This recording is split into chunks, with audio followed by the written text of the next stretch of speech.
बोलो। कल टेस्ट दिया था ना, तो टाइम पे हो गया था खत्म। हम्म। तो नींद में था। अच्छा। तूने नहीं दिया? एम देने नहीं वाला है एम बैंगलोर।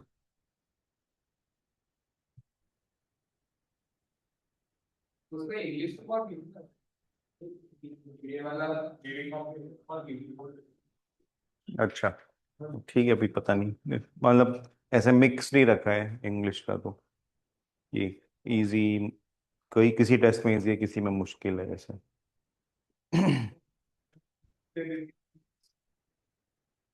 दूसरा कब देना है बताएंगे?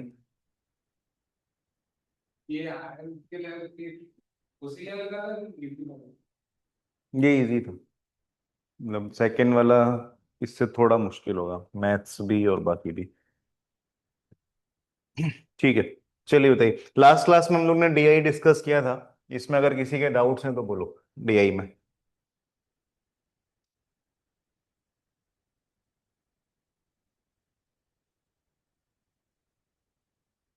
मेरी वॉइस क्लियर है क्या online students? Yes sir. Yes sir. Yes sir.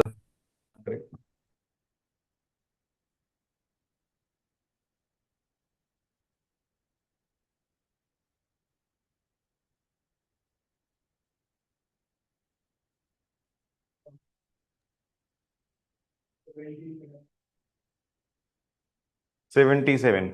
सो डीआई में question 77।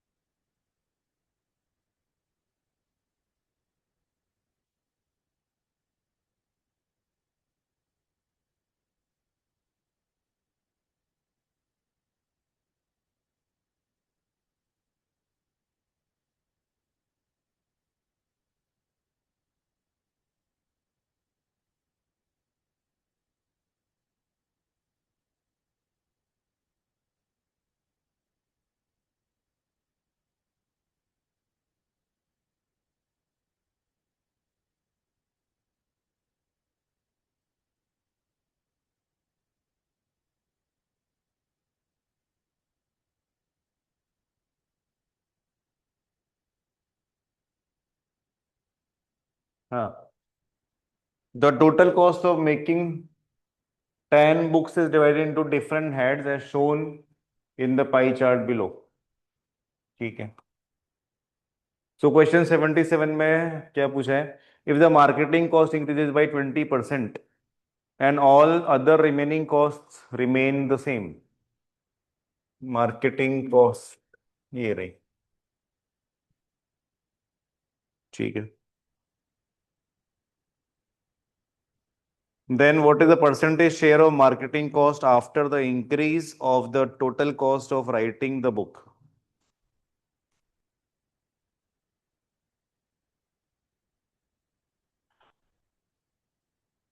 Percentage share of marketing. ठीक है, तो देखिए अभी क्या है, अगर हम अज्यूम कर लें कि अभी total cost of making a book is 100 रुपए, ठीक है, तो उसमें से 30 रुपए मार्केटिंग के हैं, 15 रुपए अदर्स के हैं, 8, 12 एंड 35। तो ये इसकी कॉस्ट है 100 रुपीज में, ये इसका डिस्ट्रीब्यूशन है। तो टोटल 100 हो रहा है क्या, बस वो चेक कर लो। 20 + 30 50 एंड 50 100। तो 100 रुपीज ये इसका मेकिंग का कॉस्ट है, जिसमें मार्केटिंग भी आ गया। Right now it says the marketing cost increases by 20%, तो 30 का 20% हो गया 6 रुपीज। तो मार्केटिंग कॉस्ट अगर 6 रुपीज इंक्रीज हुआ and all other cost remain the same, तो बाकी सारे कॉस्ट उतने ही जितने थे, सिर्फ ये 36 हो गया। तो बाकी टोटल कॉस्ट कितना हो जाएगा? 106। तो आई कैन से 36। 106 का कितना परसेंट है, बस ये बताना है। ठीक है, तो question is what is the percentage share of marketing cost after the increase in total cost. तो टोटल कॉस्ट अभी 106 हो गया एंड मार्केटिंग का कॉस्ट 36 हो गया। तो है ना, तो 36 106 का कितना परसेंट है, बस ये बता दें।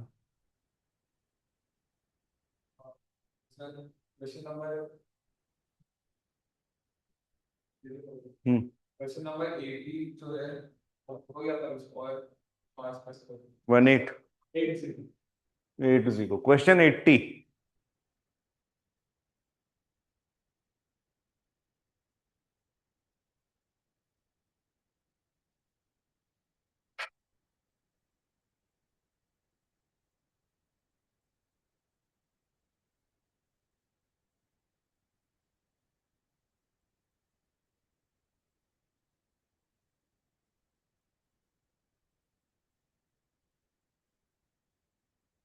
क्वेश्चन 80। तो अब इस ग्राफ में क्या, एक बार ये समझ तो लेते हैं। ठीक है, तो इसमें कुछ इंट्रो तो था नहीं।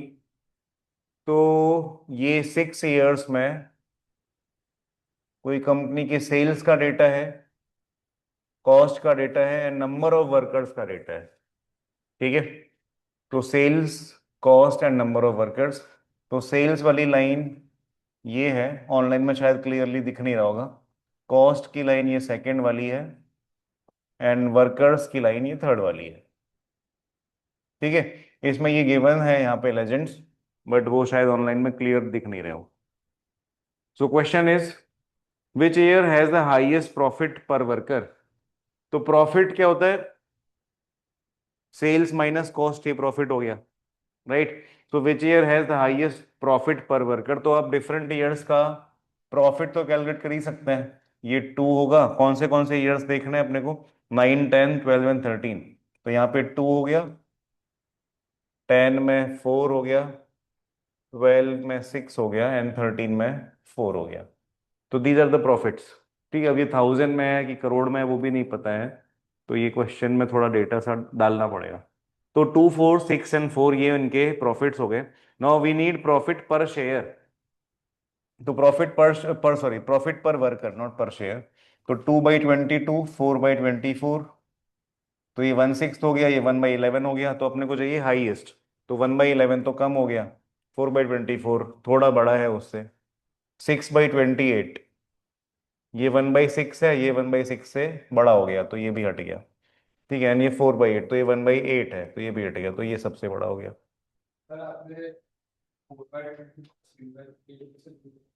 4/, हाँ।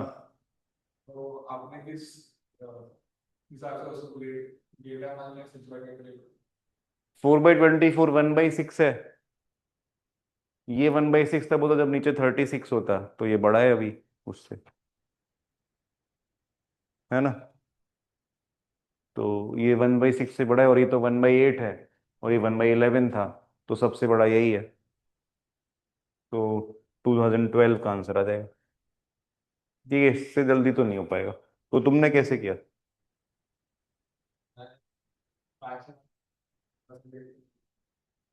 अच्छा, वो डिवाइड करके फिर 100 मल्टीप्लाई किया वो सब, तो पढ़। अच्छा, ठीक है। तो हाँ, तो ऐसे एस्टिमेट भी कर सकते हैं कि एग्जैक्ट वैल्यू नहीं आ रही, बस ये देखना कि अपने को कम ज्यादा कौन है ना। अगर यहाँ पे पूछा होता कि 2012 का परसेंट बताओ ये वाला, तो फिर हमको करना ही पड़ता। बट अभी तो सिर्फ यही देखना कि कौन कम ज्यादा है क्या। तो अगर पता चल रहा है तो ठीक है। ठीक है, और कोई डाउट है क्या।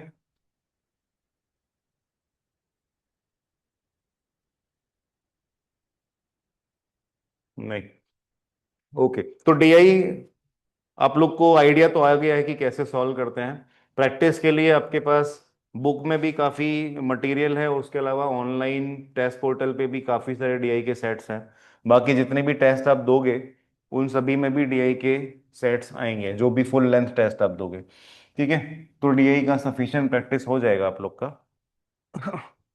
तो वो आप लेकिन करोगे तो ही होगा, सिर्फ क्लास में बैठने से नहीं होगा। ठीक है, सो अज्यूमिंग डीआई इज ओवर, किसी के कोई डाउट नहीं है, सबको सब आता है। We will move to the next topic, which is stats.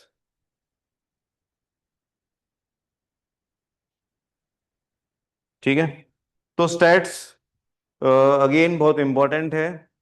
आपके जो अभी एग्जाम्स आ रहे हैं उनमें क्राइस्ट में स्टैट्स के हर साल 4-5 क्वेश्चंस डेफिनेटली आते हैं। ठीक है, क्यूए में। तो अगर स्टैट्स आपने ढंग से कर लिया, तो वो 4-5 क्वेश्चंस तो यू कैन से मोर और लेस श्योर है कि आते हैं, पिछले 6 साल से मैं देख रहा हूँ स्टेट्स तो आ ही रहा है। ठीक है, उसमें भी एक बहुत ही स्पेसिफिक टॉपिक के क्वेश्चन वो लोग पूछते ही हैं। क्वार्टाइल, शायद आप लोगों ने इकोनॉमिक्स में पढ़ा होगा, क्वार्टाइल पढ़ा है? हाँ, अच्छा, स्टेट्स में ही पढ़ा है। ठीक है, so we'll start our discussion on this. तो देखिए, स्टैट्स में आप लोग ने जब 9th 10th में स्टैट्स पढ़ा होगा तो दो तीन कॉन्सेप्ट्स आपने पढ़े थे। एक, that was central tendency, right? उनको हम कंबाइंड फॉर्म में बोल सकते हैं, सेंट्रल टेंडेंसीज। तो सेंट्रल टेंडेंसीज में क्या था? एक था मीन और दूसरा था मीडियन। ठीक है, और एक मोड भी पढ़ते थे, although mode is not a central tendency but still we use to read. ठीक है, तो mean and median, these are two central tendencies. तो सेंट्रल टेंडेंसी का मीनिंग क्या है, पहले तो ये समझता है। सेंट्रल टेंडेंसी का मीनिंग ये है कि अगर आपको अपना जो इतना सारा डेटा है उसको एक सिंगल नंबर से रिप्रेजेंट करना हो फॉर अ स्पेसिफिक पर्पस, तो what will B that number? ठीक है, तो वो सेंट्रल नंबर क्या होगा? ठीक है, तो आप जैसे एग्जांपल सुनते होगे कि India is a young country, ऐसा सुनते हो? यूरोप इज एजिंग, है ना? तो इंडिया तो एक जगह है, लैंड है। तो India is a young country का मतलब क्या है? इंडिया की जो पॉपुलेशन है वो, उनकी एज कम है। तो ऐसा भी नहीं है, अपने सभी की फैमिली में बड़े लोग भी हैं, छोटे लोग भी हैं, राइट? तो हाउ कैन वी से कि इंडिया की एज कम है? तो इंडिया के अगर सारे लोगों की एज आप देखो और फिर उसका एक मीडियन कैलकुलेट करो, तो it turns out to be around 30। तो that is why it is said कि इंडिया में मैक्सिमम लोग उस एज की रेंज में हैं। ठीक है, तो वो एक इंडिया का एक डेमोग्राफिक डिविडेंड भी बोला जाता है इस चीज को, कि इंडिया के मैक्सिमम लोग वर्किंग पॉपुलेशन, वर्किंग एज में है। तो अगर वो लोग सब काम करने लग जाएं जो अभी नहीं कर रहे हैं, तो, है ना, अभी तो जनता रील देख रही है ना सब,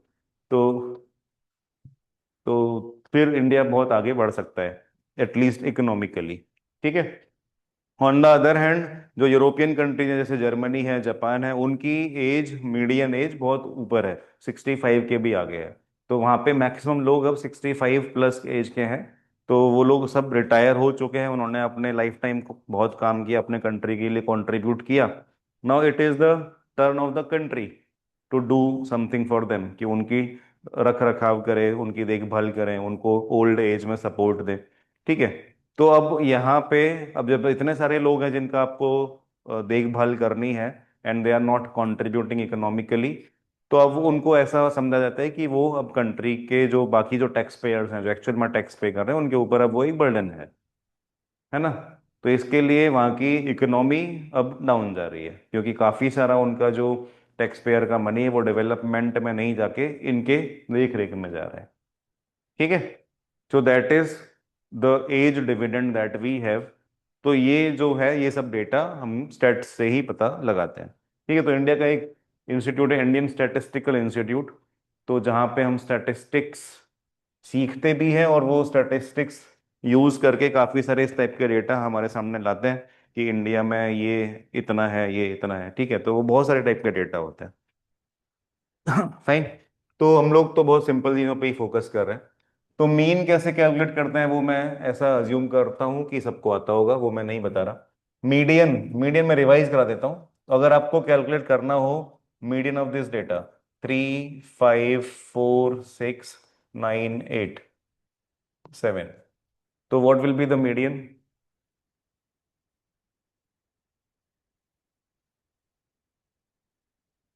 मीडियन कैसे कैलकुलेट करते थे? 6 ही होगा। तो कैसे कैलकुलेट करते हैं मीडियन? हाँ, अगर 7 नंबर्स हैं तो 3 इधर हटा दो, 3 इधर हटा दो, जो बीच में बचा वो मीडियन है। राइट, ऐसा बोल सकते हैं क्या?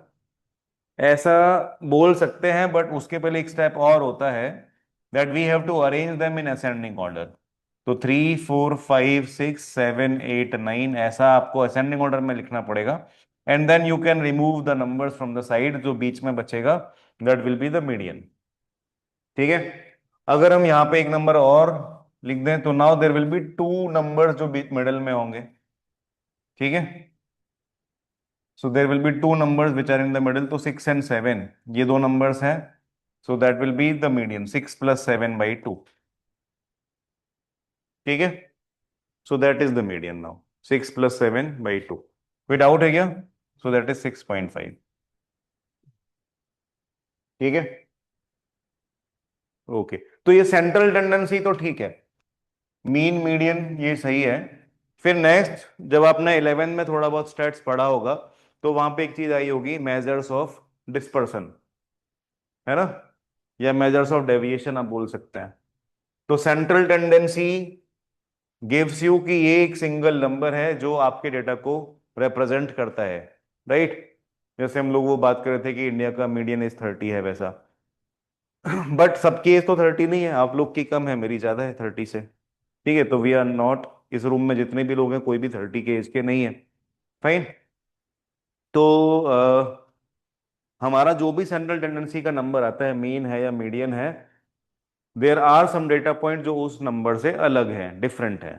ठीक है, तो अब हमें ये चेक करना होता है कि हमारा डेटा सेंट्रल टेंडेंसी से कितना ज्यादा डेविएट करता है। ठीक है, तो that deviation is also important.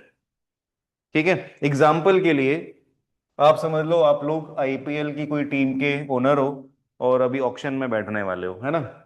So now you have to decide कि किस प्लेयर को परचेज करना है।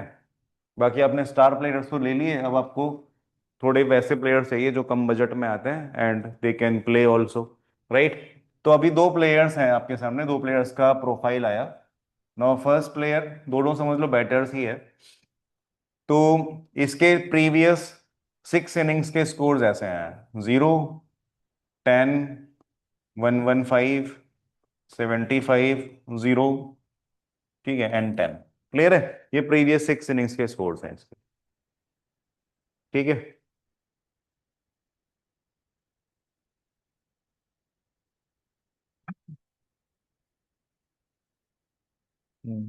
चलो, ये 5 इनिंग्स के स्कोर हैं, राइट। तो प्रीवियस 5 इनिंग्स का स्कोर ए का ये है। देन बी का प्रोफाइल आया, इसके स्कोर्स हैं 37, 38, 45, 30, right, and let us say 50। So these are the scores of the second player. Fine. तो अभी अगर आप इन दोनों प्लेयर्स का सेंट्रल टेंडेंसी देखोगे, इनका मीन देखोगे या एवरेज देखोगे, लास्ट 5 मैचेस का, तो वो मोरलेस सेम आएगा। इसका टोटल 200 है और उसका भी शायद उतना ही बैठेगा। मैंने वैसे ही नंबर्स लिए हैं। ठीक है, तो दोनों प्लेयर्स का करियर का तो नहीं, लास्ट 5 मैचेस का एवरेज तो मोरलेस सेम आ रहा है।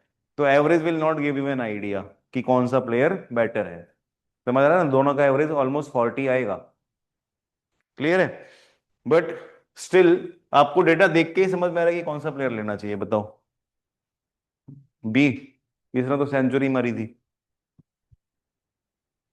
इसकी कंसिस्टेंसी है, राइट ना। तो इस पे रिलाय कर सकते हैं कि कभी ऐसा सिचुएशन आया कि भाई 2 ओवर में कुछ फोड़ फाड़ करनी है, तो इस पे आप रिलाय कर सकते हो। ये तो हो सकता है आज भी 0 पे ही आ जाए, मतलब उस मैच में भी। क्लियर है? So this is more reliable, इसकी कंसिस्टेंसी ज्यादा है। तो वो कंसिस्टेंसी आपको यहाँ पे तो ऑब्वियस सी दिख रही है। तो कंसिस्टेंसी का मतलब क्या है? जो एवरेज है और जो एक्चुअल डेटा है उसमें बहुत ज्यादा डिफरेंस नहीं है, दैट इज कंसिस्टेंसी। बात समझ आ रही है ना? यहाँ पे आप देखो, एवरेज तो 40 है, बट जो एक्चुअल नंबर्स हैं वो तो कोई भी 40 के आसपास भी नहीं फटकते। बात समझ आ रही है? तो कंसिस्टेंसी यहाँ तो है ही नहीं, कभी बहुत कम है और कभी बहुत अच्छा है, राइट। तो जिस दिन बढ़िया खेला उस दिन तो मजा आ गया, बट जब नहीं खेला तो यार उस दिन फिर आपको लगता है यार इसको कितने पैसे दे के खरीदा था हमने। ठीक है। तो this player is more consistent, right. तो वो कैसे आपको पता चला? आपने चेक किया कि एवरेज और इसके एक्चुअल जो नंबर्स हैं वो मोर और लेस इक्वल है। That is why we can say कि ये प्लेयर पे आप रिलाय कर सकते हैं। ठीक है, तो ये जो हमने एनालिसिस किया अभी सिर्फ देख के, अगर बहुत बड़ा बड़ा डेटा हो तो उसमें आपको एनालिसिस करना पड़ेगा यूजिंग सम टूल्स। ठीक है, बट वो टूल्स में क्या डालना है, क्या कमांड देनी है, वो आपको पता रहना चाहिए। ठीक है। So next point is deviation. जो डिस्पर्शन की बात कर रहे थे उसका ही दूसरा नाम है डेविएशन। क्लियर है? तो we will talk about two types of deviations. एक होगा मीन डेविएशन और दूसरा होगा स्टैंडर्ड डेविएशन। ठीक है, तो दो ही प्रकार का डेविएशन आप हम लोग डिस्कस करेंगे। तो एग्जाम्पल के लिए लेट अस टेक कि कोई क्लास है जिसमें 5 स्टूडेंट्स हैं, एंड वो लोग का कोई एग्जाम हुआ, उसमें इन लोग 5 स्टूडेंट्स के स्कोर्स आते हैं, and the scores are let us say 1 2 3 4 5। चीजें इजी रखते हैं अपन, ठीक है। तो ये 5 स्टूडेंट्स के स्कोर्स हैं, पहले बच्चे का नंबर 1 नंबर आया, दूसरे के 2 नंबर आए, ऐसा है। तो क्वेश्चन इज कि what is the mean deviation of this data about mean. इस डेटा का मीन डेविएशन अबाउट मीन क्या है, ठीक है। तो पहले तो क्वेश्चन का मीनिंग समझते हैं। हमें चाहिए डेविएशन, इन सभी नंबर्स का डेविएशन कितना है, राइट। तो डेविएशन क्या चीज के साथ देखेंगे, the deviation will be checked with respect to the mean of this data, right ना। So we will check the deviation of all this data about the mean of this data. फिर जो deviation आएंगे इन सभी numbers के individually, उसका फिर हम mean calculate करेंगे। समझ आया? ठीक है, तो हमें दो मीन कैलकुलेट करने हैं। पहले तो इस डेटा का मीन कैलकुलेट करना है, वो मीन का रेफरेंस लेके हमें डेविएशंस चेक करने हैं, वो डेविएशंस जो भी आएंगे उन डेविएशंस का फिर से मीन कैलकुलेट करना है। तो that will B mean deviation about mean. बात समझ आ रही है? तो पहले तो हम इस डेटा का मीन कैलकुलेट करें, तो क्या होगा इसका मीन, इसका एवरेज, 1 2 3 4 5 का एवरेज 3, ठीक है। So mean is denoted by this symbol x bar, तो ये हो गया 3। मीन समझ आ गया। अब हमें चाहिए डेविएशन, तो how do we check the deviation. तो ये जो मीन है वो इस नंबर से कितना डिफरेंट है, कितना अलग है, बस ये चेक करना है। तो that is written as x i minus x bar. तो एक्स आई का मीनिंग क्या, इन सभी में से एक एक नंबर आप पिक करोगे, एक्स आई का मतलब ये, और एक्स बार मतलब ये नंबर 3, ये फिक्स्ड है, ठीक है। और बीच में ये आगे पीछे दो डंडियां लगाए, इसका मीनिंग क्या है, मॉड। दैट मीन्स जब आप एक्स आई माइनस एक्स बार करोगे तो ये 1 - 3 होगा, बट क्योंकि ये मॉड है तो इसका रिजल्ट सिर्फ 2 लिखोगे, -2 नहीं लिखोगे, ठीक है। तो ये जो दो हमने दो लाइंस बनाए हैं, इसका मीनिंग होता है मॉड, और इसका पूरा नाम है मॉड्यूलस, ठीक है। तो मॉड्यूलस का मीनिंग है कि you are only taking the value not the sign. तो -2 आएगा आंसर, बट हम सिर्फ उसकी वैल्यू ले रहे हैं, उसका साइन नहीं ले रहे हैं, ठीक है। सिमिलरली सेकेंड वाले में 2 - 3 करेंगे तो 1 आएगा, इधर 0 आएगा, इधर 1 आएगा, और इधर फिर से 2 आएगा। क्लियर है? तो ये सब क्या हो गया, इन सब के, इन सभी डेटा पॉइंट्स के डेविएशंस हो गए। समझ आ रहा है क्या? So these are all deviations. Now the question is how do we get the mean deviation. तो इन सभी डेविएशंस का मीन कैलकुलेट कर देते हैं। तो 2 + 1 3, 3 + 3 6, 6/5, क्योंकि 5 नंबर्स हैं तो मीन डेविएशन हो गया 1.2। Mean deviation about mean. कोई भी डाउट है, कुछ भी रिपीट करना है तो बताइए। क्लियर है? ठीक है। So we can say mean deviation about mean, इसका formula this will be sigma x i minus x bar divided by n. ये हो जाएगा मीन डेविएशन अबाउट मीन। कोई भी पॉइंट में डाउट है तो बताइए। क्लियर है क्या?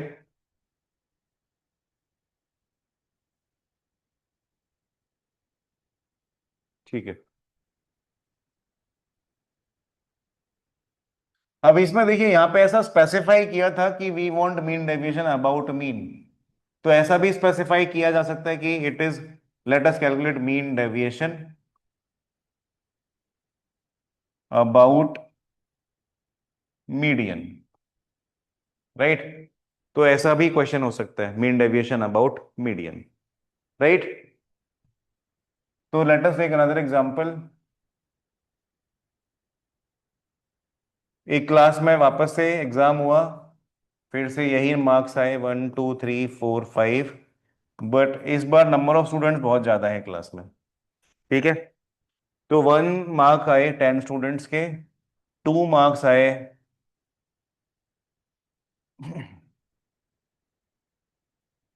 15 स्टूडेंट्स के, 3 मार्क्स आए वापस से 5 स्टूडेंट्स के, 4 मार्क्स आए 10 के, और ये 10। क्लियर है? So that is how the marks were awarded. तो अब क्वेश्चन ये है कि what is the mean deviation about median. तो सबसे पहले तो इस डेटा का मीडियन क्या होगा ये पता लगाइए। क्वेश्चन समझ आ रहे हैं?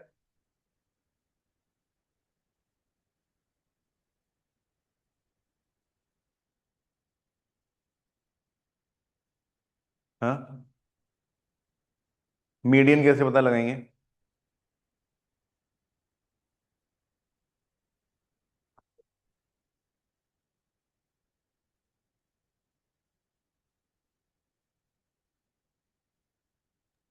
सर मीडियन 10 है। ना, ना। कैसे, लॉजिक क्या है मीडियन का पता लगाने का? 2.5।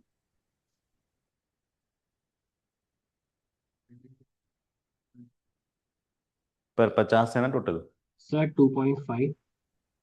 2.5, हाँ जी, वेरी गुड। तो देखिए 2.5 है मीडियन। बड़ा सिंपल प्रोसेस है। मीडियन का मीडियन फाइंड करने का तरीका आप लोग क्या जानते हैं? सारे सारे नंबर्स को ऐसे असेंडिंग ऑर्डर में लिख दो, एंड देन जो दो मिडिल नंबर्स हैं उन दोनों को उठा लो और उसका average, that will be the median. यही है ना? ठीक है। तो अब यहाँ पे अगर आप ऐसा करोगे तो 10 स्टूडेंट का स्कोर 1 आया है, तो आप 1 1 1 10 टाइम्स लिखोगे, ये 10 नंबर आ गए। फिर उसके बाद 2 2 2 लिखोगे 15 बार। ठीक है। ऐसा किया तो 25th स्टूडेंट का स्कोर आ गया, 25th का। क्लियर है? And then you will start writing 3 3 3 5 बार। तो ये 30 बच्चों का आ गया 30 का। एंड देन 4 4 4 10 टाइम्स एंड 5 5 5 10 टाइम्स। तो 50 स्टूडेंट्स के स्कोर आपने लिख दिए, एक लिस्ट बना दी असेंडिंग ऑर्डर में। अब इस लिस्ट में से कौन से दो नंबर्स मिडल में है? 25th एंड 26th पोजीशन पे 2 और 3 है। समझ आया? तो मीडियन क्या होगा? इन दोनों का एवरेज, 2 + 3/2। क्लियर है क्या?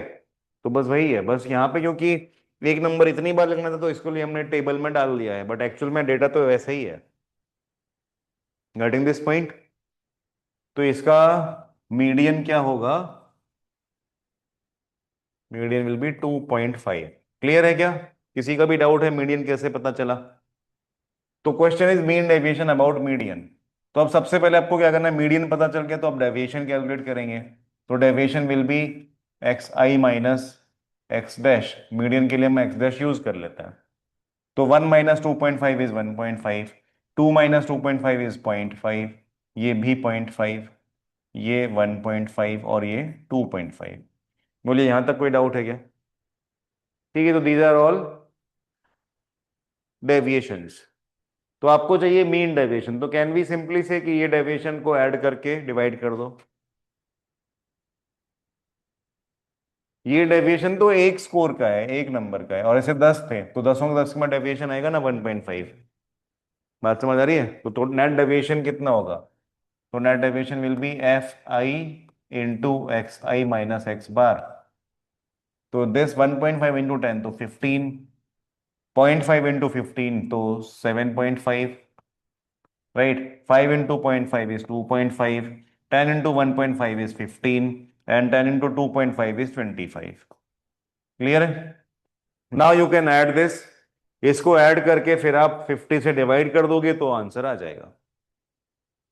कोई डाउट है, कुछ रिपीट करना है तो बताएं। तो ये 15 + 15 30 + 25, 55 + 10 65, 65/50, that will be the mean deviation about median. कोई भी पॉइंट में डाउट है, कुछ भी रिपीट करना है तो बताइए। ठीक है। So we can say this is sigma FI times XI - X dash divided by sigma FI।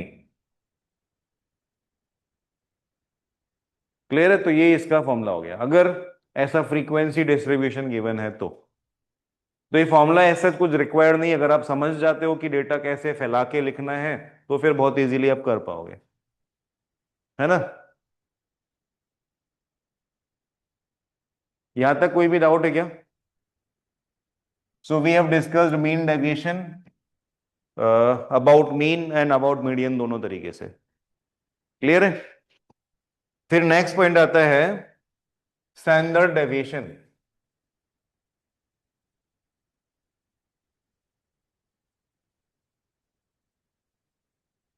Standard deviation हम कैसे कैलकुलेट करते हैं, तो ये भी मैं एग्जांपल से ले लेता हूं। So let us again go back to that same class जहां पे 5 ही बच्चे हैं और इन लोग के एक एग्जाम में ये स्कोर्स आए। ठीक है, तो question is find the standard deviation. तो अभी थोड़ी देर पहले हम लोग जब ये मीन डेविएशन अबाउट मीन की बात कर रहे थे, तो वहां पे हमें डेविएशन कैलकुलेट करने के लिए एक सेंट्रल टेंडेंसी चाहिए थी। तो हमने एक जगह मीन यूज किया था और दूसरी जगह मीडियन यूज किया था, है ना। अब यहाँ पे हम क्या यूज करें, डेविएशन चाहिए। So to get that deviation we need central tendency. तो कौन सी यूज करें, मीन या मीडियन? Mean, right. तो वो स्टैंडर्ड है, that is why the name is standard deviation, वो स्टैंडर्ड है। इसके लिए यहाँ पे अलग से स्पेसिफाई नहीं किया जाता कि आप डेविएशन फाइंड करें अबाउट मीन या about median, it is standard, right.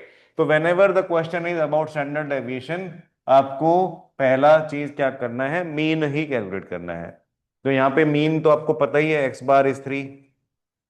तो एक्स बार अगर 3 आ गया, मीन आ गया, तो now you can write x i minus x bar, ये डेविएशन होगा, राइट। बट क्योंकि स्टैंडर्ड डेविएशन आप इस बार कैलकुलेट कर रहे हैं, तो x i minus x bar का स्क्वायर करेंगे इस बार और बाद में इसका रूट करेंगे। ठीक है, मीन डेविएशन में सिर्फ एक्स आई माइनस एक्स बार करके ऐड कर देते हैं और डिवाइड कर देते हैं। यहां पे स्क्वायर करना है और फिर बाद में रूट करना है। क्लियर है?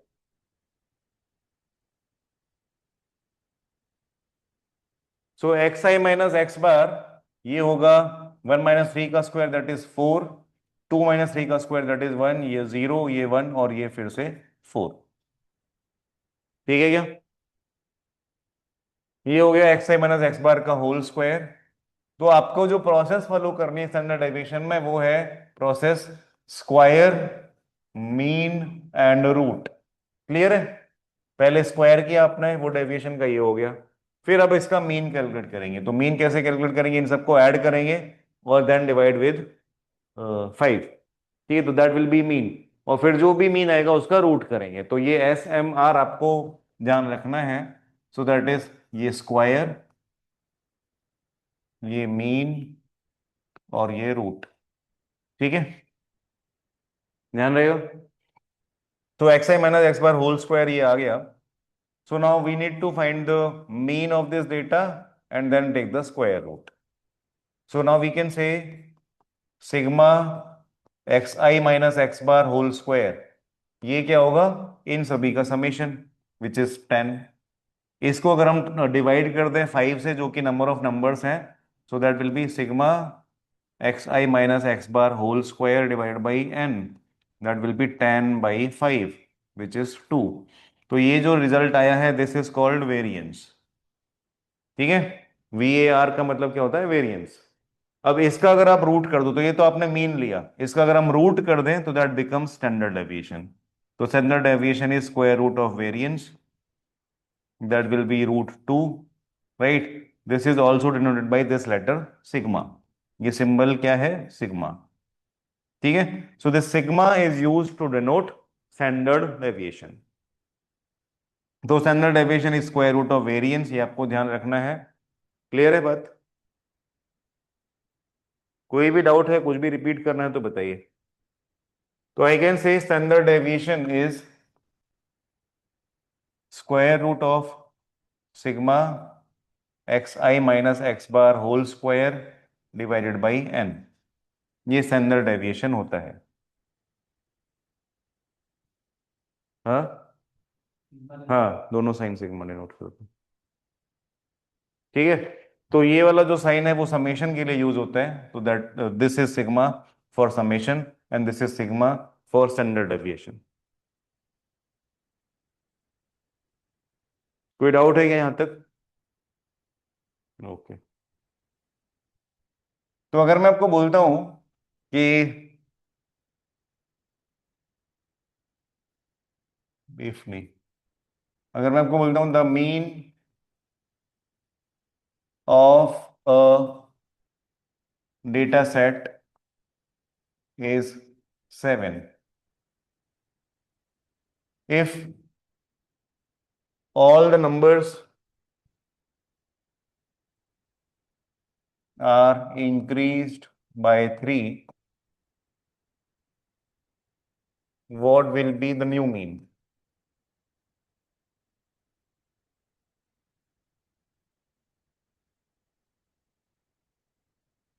अगर हम एक डेटा सेट के सभी नंबर्स को 3 से इंक्रीज कर दें तो मीन में कोई फर्क पड़ेगा? सर 10। क्या कर रहे थे? पढ़ रहे तो ये तो कब से चला गया।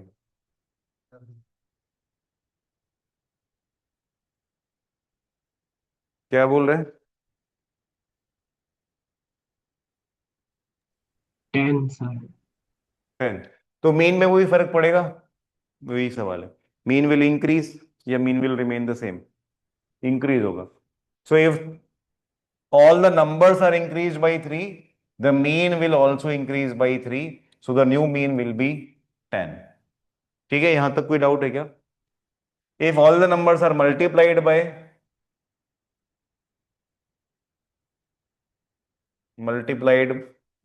3, तो what will be the new mean?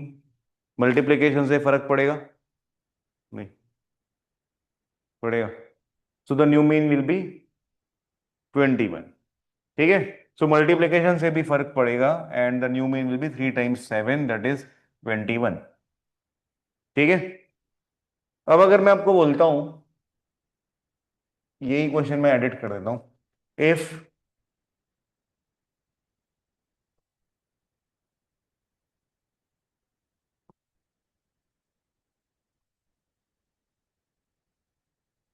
If standard deviation of a data set is 7, now if all the numbers are increased by 3, what will be the new standard deviation?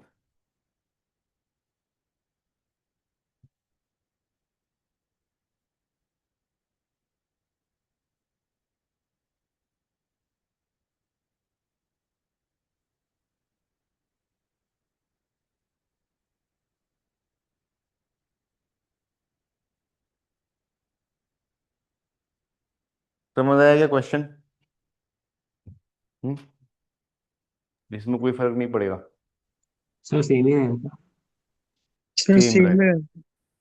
हाँ, so standard deviation will not change if all the numbers are increase by the same number. तो क्यों रहेगा same, ये हम समझ लेते हैं। Standard deviation is square root of sigma x i minus x bar whole square divided by n, ये standard deviation होता है। ठीक है, राइट? कोई डाउट है यहां तक?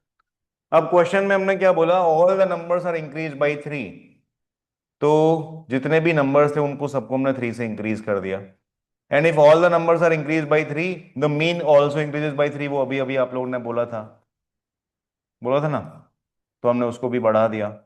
So now what will be the new standard deviation?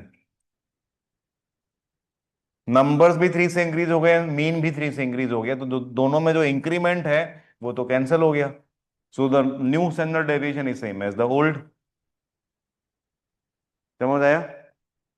So that is why we can say if we add same number to all the points in a data set, the standard deviation does not change. ठीक है, कोई भी doubt है? अगर इसी की जगह multiply कर दिया होता, मल्टीप्लाइड बाई 3,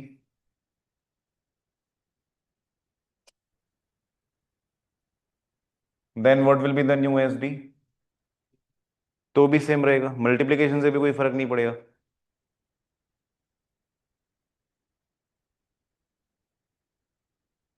पड़ेगा, तो क्या फर्क पड़ेगा?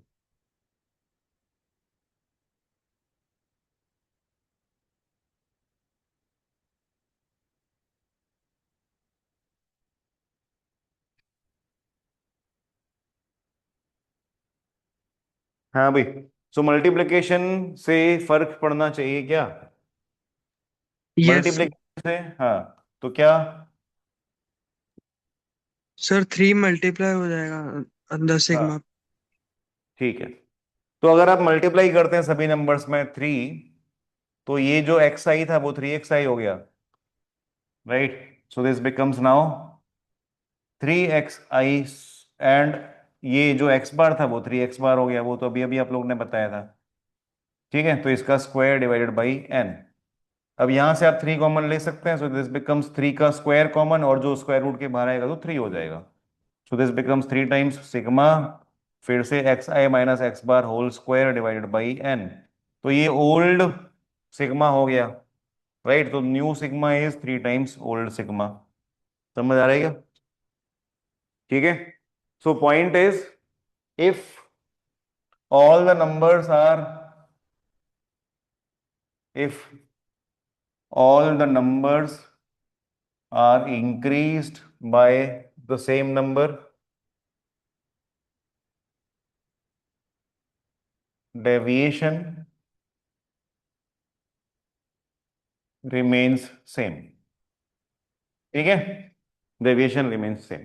तो यहां पे मैंने डेविएशन लिखा है, so it is all types of deviation. Standard deviation है, या मीन डेविएशन है, या कोई और डेविएशन आगे आएगा, कोई और भी है, तो सारे टाइप के डेविएशंस सेम ही रहते हैं अगर हमने सभी नंबर्स में कुछ ऐड कर दिया है तो।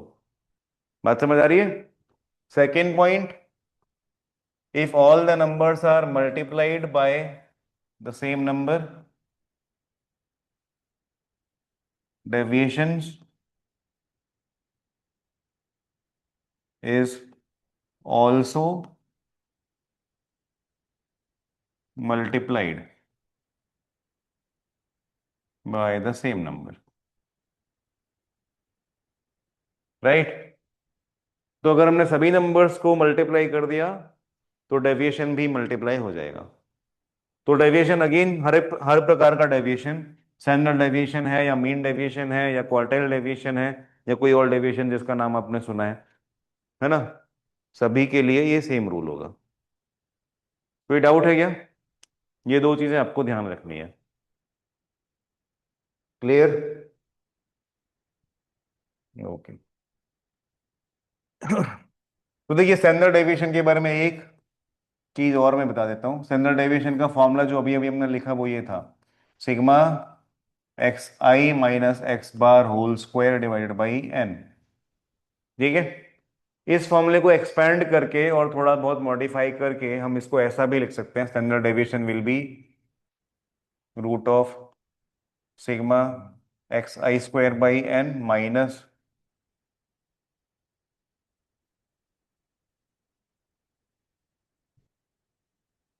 Sigma x i by n whole square.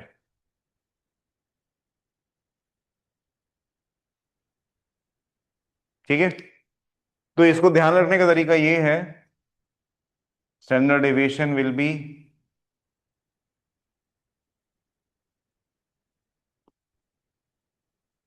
Mean of squares minus square of mean. तो इस तरीके से आप ध्यान रख सकते हैं, mean of squares minus square of mean. तो ये कभी कभी हेल्प करता है जब अपने पास नंबर छोटे हैं और उनका नंबर भी कम है, तो दिस फॉर्मूला हेल्प्स, है ना, वो टेबल बनाने की जरूरत नहीं पड़ती है। तो अगर मैं आपको बोलता हूं, find the standard deviation of first 10 natural numbers.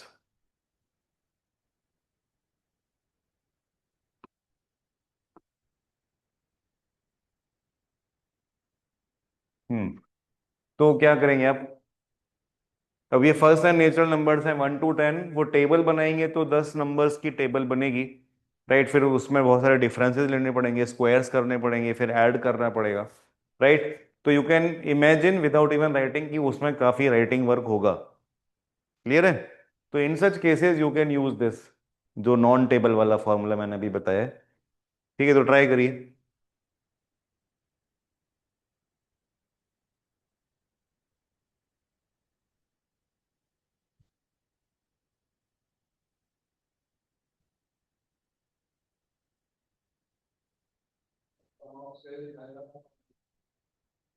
Some of squares, इसमें आपको ये फॉर्मूला काम आएगा। Sum of squares of first n natural numbers is n+1 2n+1 by 6।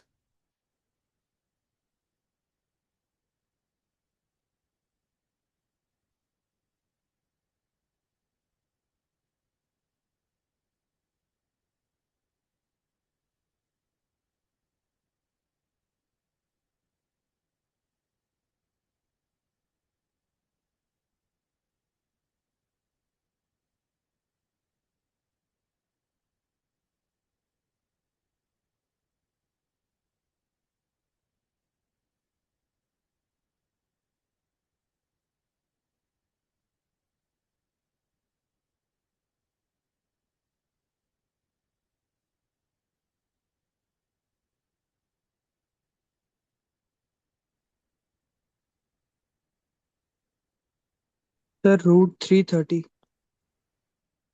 Root कितना? 330। 330। हाँ 330 नहीं, गलत लग रहा है यार।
सर 99/12 है। √99/12। √29/2। नहीं, √99/12। √99/12 सही है क्या? 33/4 हो गया। नहीं, है सर। 8.25, हाँ ठीक है। ठीक है कश्यप। हाँ तो √8.25 सही है। तो देख लेते हैं कैसे, मतलब यही फॉर्मूला ही यूज करना है। तो मीन ऑफ स्क्वायर्स, तो मीन ऑफ स्क्वायर्स मतलब आपको ये 1 to 10 सभी स्क्वायर्स ऐड करने हैं। तो standard deviation will B 1 square 2 square 3 square till 10 square divided by 10 minus square of mean. तो 1 to 10 का मीन तो आप इजीली बता सकते हो, 5.5 है ना।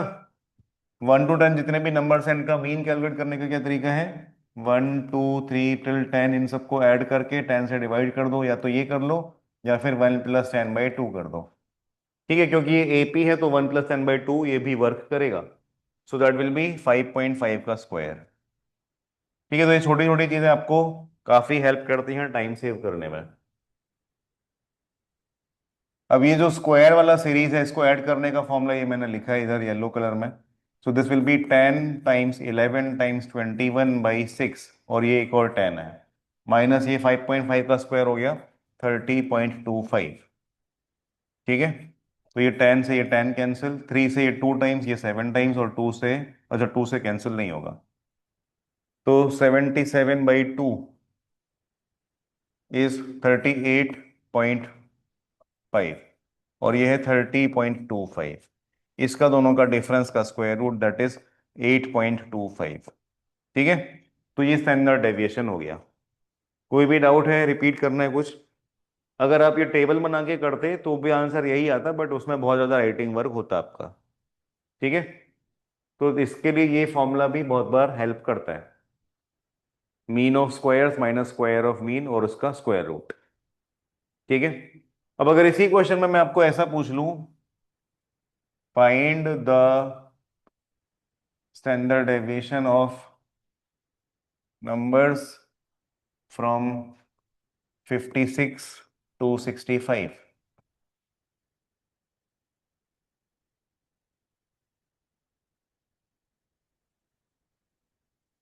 तो भी प्रोसेस तो यही रहेगा या कुछ नया कर सकते हैं?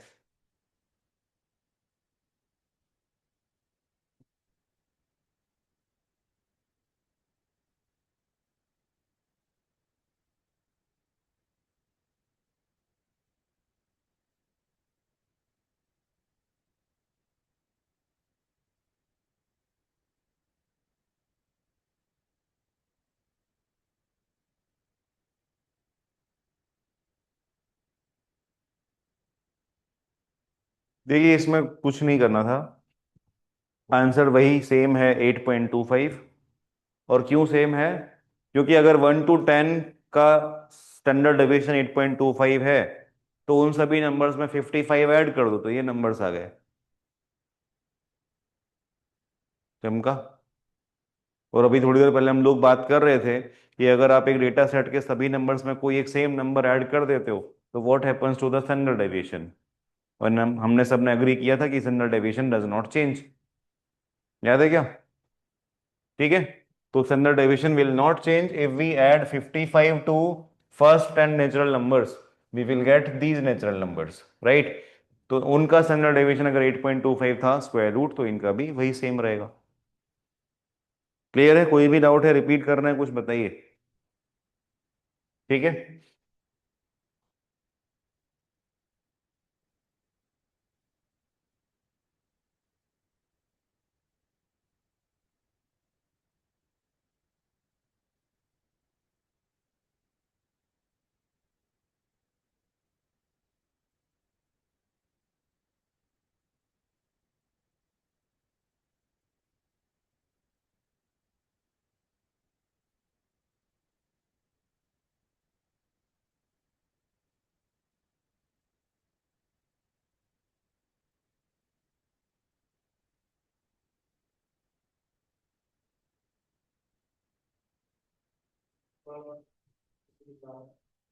उसकी क्लास है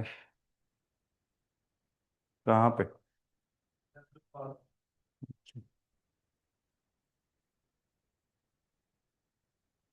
तो ये रिकॉर्डिंग से देख के करना ये। हम्म, क्या? हाँ, ठीक है, समझ आया क्या? इसमें कुछ नहीं करना है फिर से।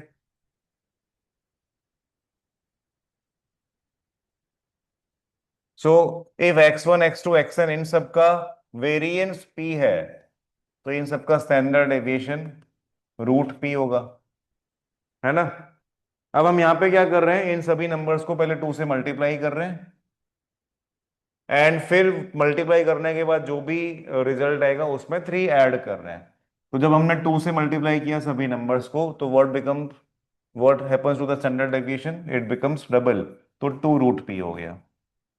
एंड फिर इन सभी नंबर्स में हमने फिर से 3 ऐड किया, तो 3 ऐड करने से क्या फर्क पड़ेगा स्टैंडर्ड डेविएशन पे? कोई फर्क नहीं पड़ेगा। तो वो 2√p का 2√p ही रहेगा, तो आंसर डी हो जाएगा। क्लियर है बात? मल्टीप्लिकेशन का फर्क पड़ेगा, एडिशन का फर्क नहीं पड़ेगा। आई होप ये पॉइंट अब सबको क्लियर हो गया है। ठीक है। तो ये वाला जो पार्ट है ये एनालिसिस का कि स्टैंडर्ड डेविएशन में क्या फर्क पड़ेगा ऑन एडिंग और सब्ट्रैक्टिंग और मल्टीप्लिकेशन, ये काफी ज्यादा एमसीक्यू फ्रेंडली पार्ट है, राइट ना? आपसे कोई स्टैंडर्ड डेविएशन एक्चुअल में कैलकुलेट कराए, ऐसा वाला क्वेश्चन बहुत ही कम आता है। ठीक है। बट अगर आए तो then you have to take a call कि इतना टाइम है क्या सॉल्व करने का। कुछ और भी नहीं आ रहा है तो ये तो आता ही होगा, ये इजी है। ठीक है, तो ये सॉल्व कर सकते हो। फिर इसमें एक चीज और होती है इसी चैप्टर में, दैट इज क्वार्टाइल। तो क्वार्टाइल भी हम समझ लेते हैं। ठीक है। तो quartile is basically an extension of median. Median क्या करता है? अगर समझ लो 2, 3, 5, 7, 11 ये डेटा है, तो इसका मीडियन क्या होगा? 5।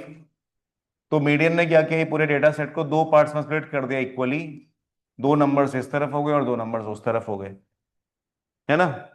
सो that was done by median. Quartile में हम क्या करते हैं, क्वार्टाइल में we split the data in four equal parts. तो फॉर एग्जांपल एक लाइन सेगमेंट है, लाइन सेगमेंट का मिड पॉइंट इस लाइन को दो इक्वल पार्ट्स में स्प्लिट करता है। सिमिलरली इस लाइन को अगर चार इक्वल पार्ट्स में स्प्लिट करना है तो we will need three points, है ना। तो ये थ्री पॉइंट्स हम ड्रॉ बना देंगे लाइन पे, तो ये चार इक्वल पार्ट्स में स्प्लिट हो गई। तो ये जो तीन पॉइंट्स होते हैं इस लाइन के, these points are called its quartiles. ये फर्स्ट क्वार्टाइल है, ये सेकंड क्वार्टाइल है, which is also the median, है ना। सेकंड वाले ने तो दोनों को इक्वली कट किया दोनों साइड, फिर Q1 ने इस साइड वाले को फिर से इक्वली कट कर दिया और Q3 ने उस साइड वाले को फिर से इक्वली कट कर दिया, ऐसा ही हुआ, ठीक है। सो ये तीन पॉइंट्स हमने बनाए और जिसकी वजह से हमारा लाइन सेगमेंट चार पार्ट्स में कट हो गया। वैसा ही सेम चीज डेटा के साथ भी होता है। अगर समझ लो एक डेटा सेट है 2, 3, 5, 7, 9, 11, 13, राइट। तो इस डेटा का मीडियन 7 हो गया, दो पार्ट्स में कट हो गया। अब इसको फिर से दो पार्ट्स में कट कर दो तो 3 हो गया, और इसको फिर से दो पार्ट्स में कट कर दो तो 11 हो गया। तो ये फर्स्ट क्वार्टाइल हो गया, ये second quartile which is also the median, और ये थर्ड क्वार्टाइल हो गया। ठीक है, कोई डाउट है क्या। तो इसमें सबसे पहले कंडीशन क्या है, अगर आपको कोई डेटा सेट गिवन हो ऐसे नंबर्स 10-12 और आपको पूछा जाए what is the first quartile, तो आप सबसे पहले क्या करेंगे, पहले उस डेटा सेट को अरेंज करेंगे असेंडिंग ऑर्डर में, ठीक है। तो फर्स्ट स्टेप क्या होगा, अरेंज करना, ठीक है। तो first step is to arrange and second step is to find the location, find the location of Q1 and Q3, क्योंकि Q2 तो मीडियन ही है, वो तो वैसे भी मिल जाएगा, राइट। चलो Q1, Q2 एंड Q3 तीनों ही लिख देता हूं। तो how do we find the location, location find करने का क्या तरीका है, it is n+1/4 position for Q1। अगर आपको Q1 की लोकेशन पता लगानी है तो जितने भी डेटा पॉइंट्स हैं दैट इज n, तो n+1/4 करने से you will get the location of Q1, right. Similarly Q2 की लोकेशन के लिए इसको आप 2 से मल्टीप्लाई कर देंगे तो 2 times n+1/4 position, that will be Q2, and Q3 के लिए it will be multiplied by 3, so 3 times n+1/4 position is Q3, तो Q2 is basically 2 times Q1 and Q3 is 3 times Q1, आप ऐसा भी समझ सकते हैं, ठीक है। so that is how we can write the location of the quartiles।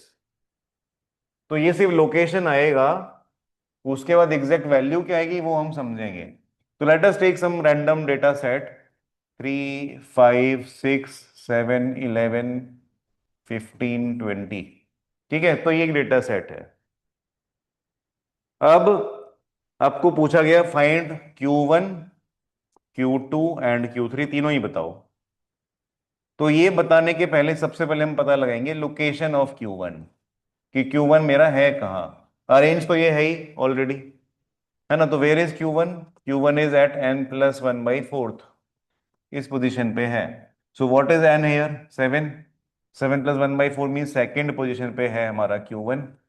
Similarly Q2 क्या होगा, 2 टाइम्स Q1 तो फोर्थ पोजीशन पे होगा, एंड Q3 क्या होगा, 3 टाइम्स Q1 तो मीन सिक्स पोजीशन पे होगा। क्लियर है बात। So Q1 is at second position तो ये हो गया Q1, Q2 is eight fourth position तो ये हो गया Q2, एंड Q3 हो गया ये। तो Q1 की वैल्यू आपको पूछेंगे तो 5 हो गया, Q2 का वैल्यू पूछते हैं तो 7 हो गया, एंड Q3 का वैल्यू पूछते हैं तो 15 हो गया, ठीक है। तो आंसर में क्या आएगा, 5, 7 एंड 15। क्लियर है क्या, कोई भी डाउट है, रिपीट करना है कुछ भी पूछना है यहाँ पे किसी को भी, कुछ नहीं, पक्का नहीं। तो यहाँ पे देखिए, यहाँ पे n का वैल्यू 7 था, n का वैल्यू 7 होने से ये n+1/4 करना बड़ा सिंपल था, right. So I was expecting कि आप लोग पूछोगे कि अगर ये n थोड़ा गंदा हो तो, राइट। तो अगर हमारा डेटा सेट ऐसा है 3, 4, 6, 7, 10, 12, 15, 18, ठीक है। सो अगेन अरेंज तो है, बट इस बार एन कितना हो गया? What is n now?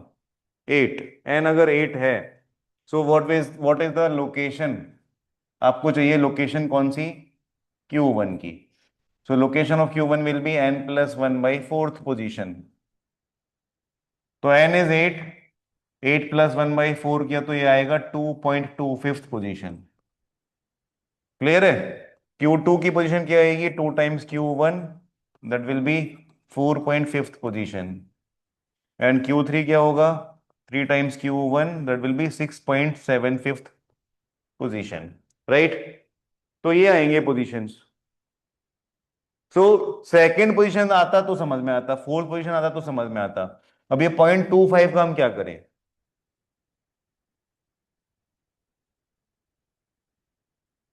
क्या 2 का? हाँ, तो 0.25 का क्या ऐड करूंगा? क्वेश्चन समझ आ रहा है ना? तो सेकंड पोजीशन तो आपको दिख रहा है 4 है, राइट। तो वो तो ठीक है। 0.25 पोजीशन कैसे पता चलेगी? तो 0.25 पोजीशन के लिए आपको क्या करना है? आपको 4 और 6 के बीच में देखना है, राइट। तो 4 is my second position and 6 is my third position. तो 2.25 पोजीशन इन दोनों के बीच में ही आएगा, राइट। तो आपको क्या करना होता है? इन दोनों के बीच के स्पेस को 4 इक्वल पार्ट्स में कट कर देना है फिर से। तो 4 इक्वल पार्ट्स में कट करना मतलब आपको ये 3 लाइंस ड्रॉ करनी है। तो ये 4 इक्वल पार्ट्स में कट हो गया, राइट। तो इन दोनों का बीच का टोटल स्पेस कितना था? 2। तो ये 1/4 कितना हो गया? 0.5। तो यहाँ पे अगर 4 था तो यहाँ पे कितना आएगा? 4.5। क्लियर है बात? So that is how we can write. तो ये ग्राफ से मैंने समझाया। एक्चुअल में आपको क्या करना है? एक्चुअल में आपको ये करना है, यहाँ पे सेकंड पोजीशन पे क्या है? 4 है, तो 4 तो लिख ही दो, प्लस आगे है 0.25, तो 0.25 लिखो। उसको मल्टीप्लाई कर दो क्या चीज से? 6 और 4 का डिफरेंस से, राइट। तो जो भी नंबर है नेक्स्ट उसका, और ये जो नंबर लिखा है उसकी लोकेशन, उन दोनों का डिफरेंस। तो 4 प्लस ये 2 × 0.25 इज 0.5, तो आंसर आ गया 4.5। ठीक है। So that is Q1। Similarly Q2 अगर आपको पता लगाना है, तो Q2 इज 4.5 पोजिशन। तो फोर्थ पोजिशन पे क्या है? 7। तो फोर्थ पोजिशन पे 7 है, तो 7 प्लस ये 0.5 इंटू क्या? 7 और 10 का डिफरेंस विच इज 3। तो 0.5 इंटू 3 इज 1.5, तो आंसर आ गया 8.5। सो Q2 इज 8.5। क्लियर है क्या? And similarly Q3 sixth position पे क्या आएगा? 12। तो 12 प्लस 0.75, ये तो लिखा ही है। 0.75 इंटू क्या? इन दोनों का बीच का difference which is 3। So 0.75 into 3 is 2.25, right. तो फाइनल आंसर Q3 का कितना हो जाएगा? It will B 14.25, that is Q3। तो Q3, Q2 एंड Q1 ये सब आपको पता चल गया। कोई भी डाउट है कोई भी स्टेप में तो बताइए। समझ आ रहा है? तो Q1 एंड Q3 अगर आपको पता चल जाए, then you can write quartile deviation.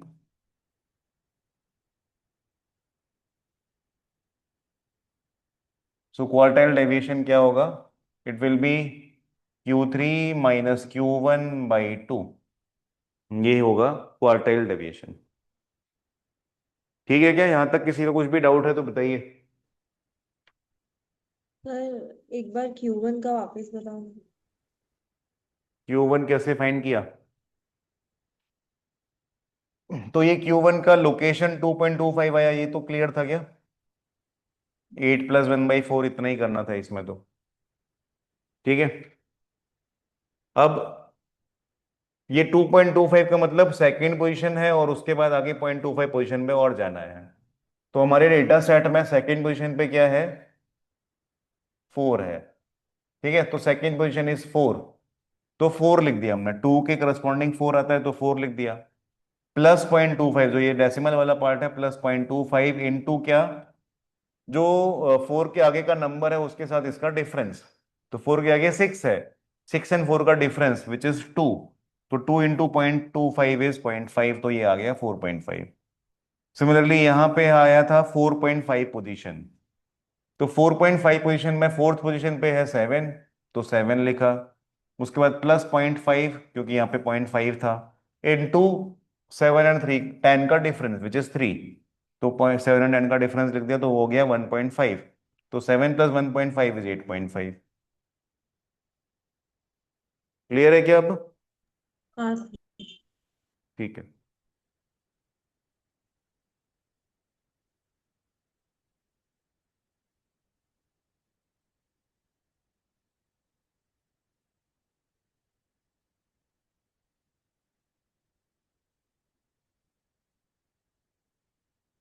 ठीक है, तो ये देखते हैं।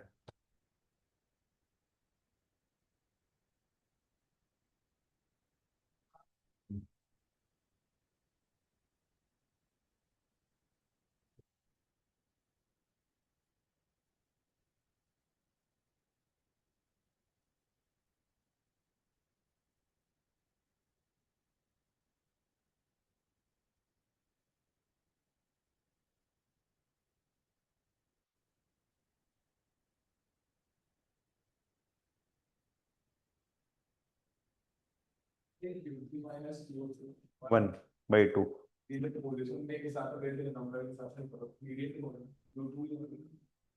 नहीं Q3 प्लस Q1/2 मीडियम होगा ना।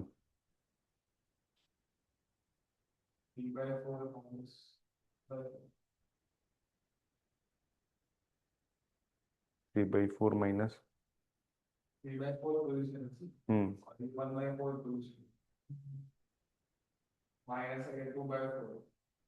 हम्म, तो 2/4 1/2 तो दोनों, अच्छा।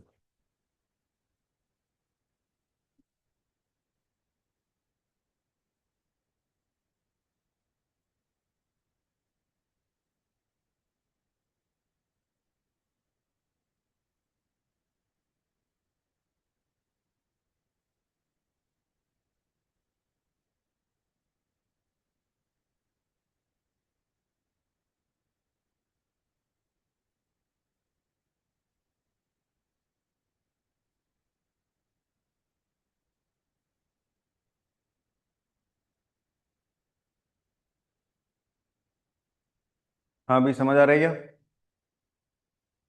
तो रेंज, रेंज क्या होता है? Range is simply the difference of the highest data and the least data, तो यहाँ पे तो क्लियर दिख ही रहा है 26 एंड 7, सो रेंज हो गया 19। ठीक है, क्वार्टाइल डेविएशन के लिए आपको Q1 एंड Q3 चाहिए, 6.5 आ रहा है। डाउट है ये किसी का? सो range is 19, quartile deviation is 6.5। किसी का भी डाउट? 11 एंड 24, 13/2, हाँ 6.5।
इसमें आपको अरेंज करना रहेगा पहले।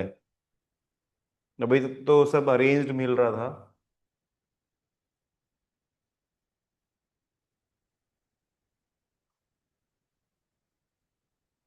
ट्वेंटी फाइव क्या बताया आपने नीव?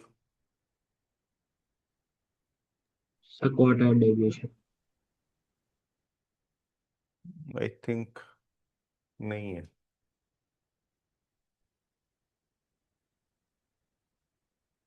नहीं, 25 नहीं है।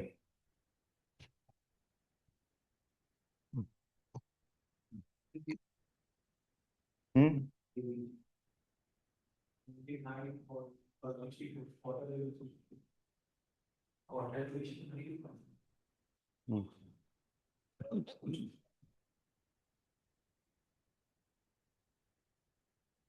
Quarter deviation is 22.5।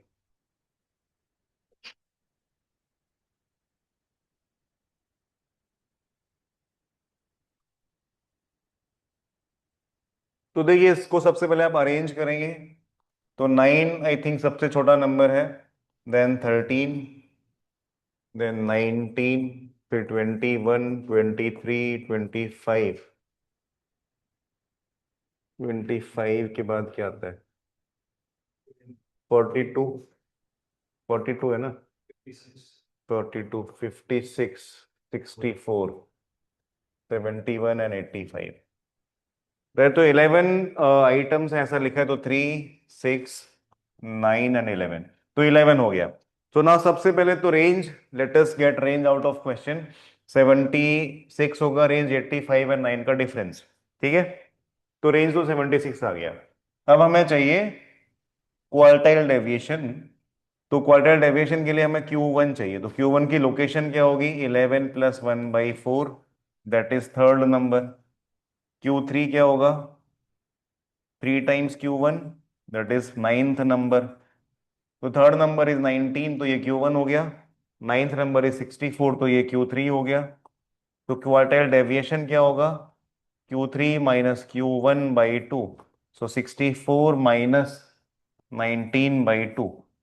ठीक है, तो ये सिंप्लीफाई करते हैं तो क्या आता है? 45/2, दैट इज 22.5। कोई भी स्टेप में डाउट है, कुछ भी रिपीट कर रहे हैं तो बताओ। क्लियर है क्या?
हम्म।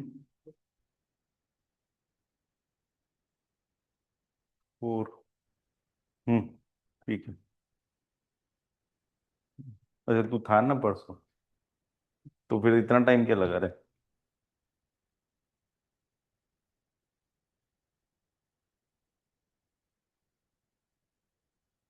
तो बता फिर क्यों होगा फिर?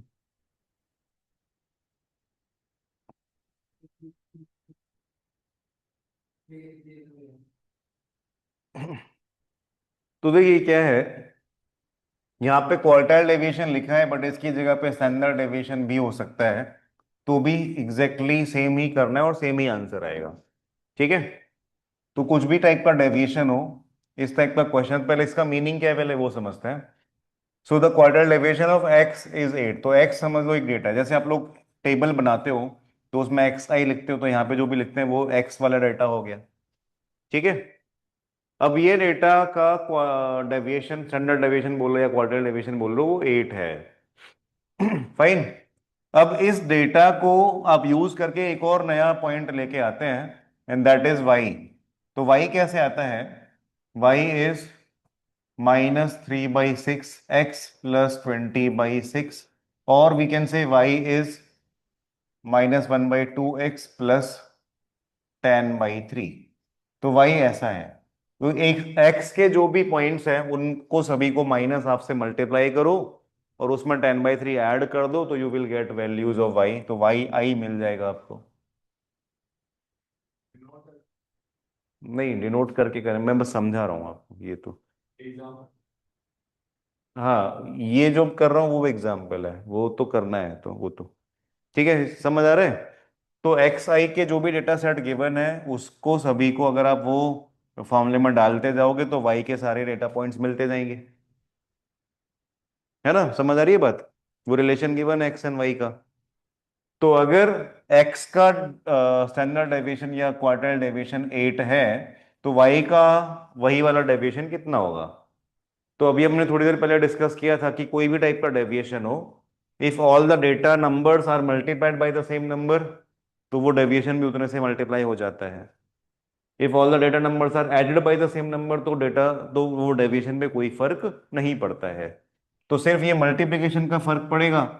तो यहाँ पे अगर डेविएशन 8 है तो यहाँ पे डेविएशन कितना हो जाएगा? 8 टाइम्स 1/2। माइनस भी है यहाँ पे तो माइनस लगा लो, बट डेविएशन कभी भी नेगेटिव होता नहीं है, तो उसको आपको प्लस कर देना पड़ेगा अंत में। तो डेविएशन ऑफ वाई कितना हो जाएगा? 4। क्लियर है बात? तो सिर्फ इतना करना है। तो इन शॉर्ट बस इतना ही है कि x का डेविएशन गिवन है, तो y का आप चेक कर लो कि x के साथ कितना मल्टीप्लिकेशन आता है, तो -1/2 x आता है। ये भी चेक करने की जरूरत नहीं है। तो अगर इसका डेविएशन 8 है तो इसका डेविएशन 4 होगा। ठीक है? तो करना सिर्फ इतना है, बाकी तो सब एक्सप्लेन करने के लिए मैंने ये सब बनाया है। कोई भी डाउट है? ठीक है। सर को दोबारा समझा दो।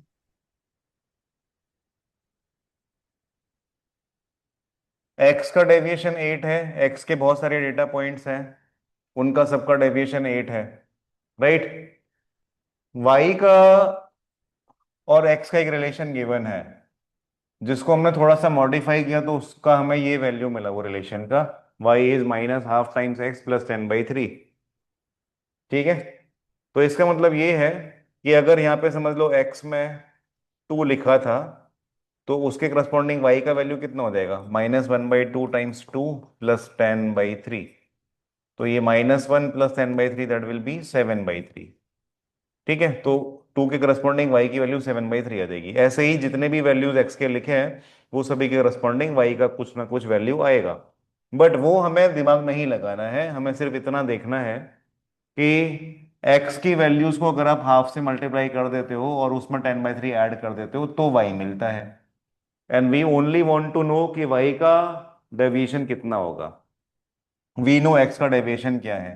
x का डेविएशन अगर 8 है, और हमने अभी डिस्कस किया था कि अगर सभी x के सभी वैल्यूज में हाफ मल्टीप्लाई कर दें तो डेविएशन में क्या फर्क पड़ेगा? डेविएशन भी हाफ से मल्टीप्लाई हो जाएगा, राइट? तो वही हो रहा है।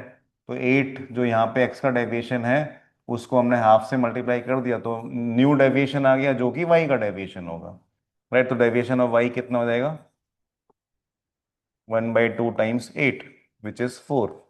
अब यहाँ पे माइनस का साइन भी था, बट डेविएशन में कभी भी माइनस आता नहीं है, तो even if you want to put a minus तो एक मॉड लगाना पड़ेगा, तो आंसर 4 ही आएगा। ठीक है क्या?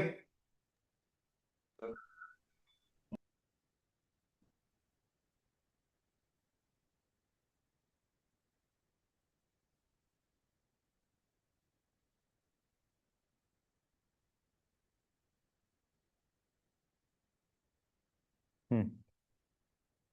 तो ये देखते हैं।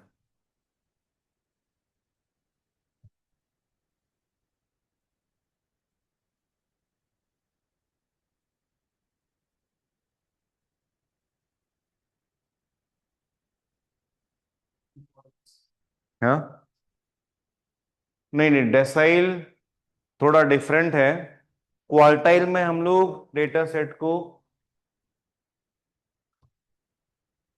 क्वार्टाइल में हम लोग डेटा को 4 पार्ट्स में कट कर रहे हैं। डेसाइल में हम लोग डेटा को 10 पार्ट में कट कर रहे हैं। ठीक है, तो डिफरेंस कहाँ कहाँ पे आएगा, जहां जहां पे 4 था वहां वहां पे 10 आ जाएगा। तो क्वार्टाइल 1 फाइंड करने के लिए हम लोग लिखते थे n+1/4 पोजीशन होगी, है ना। डेकाइल फर्स्ट फाइंड करने के लिए हम क्या करेंगे, n+1/10 पोजीशन होगी। क्लियर है। तो यहाँ पे पूछा है हमको थर्ड डेकाइल, तो थर्ड डेसाइल क्या होगा, 3 × d1। तो ये उसकी पोजीशन आएगी, फिर उस पोजीशन पे जाके ढूंढ लेना क्या है उधर। तो ट्राई करिए। तो क्वार्टाइल एंड डेकाइल एंड परसेंटाइल ये सभी सिमिलर कॉन्सेप्ट्स हैं। ठीक है, परसेंटाइल में हम लोग एक डेटा सेट को 100 पार्ट्स में कट कर देते हैं।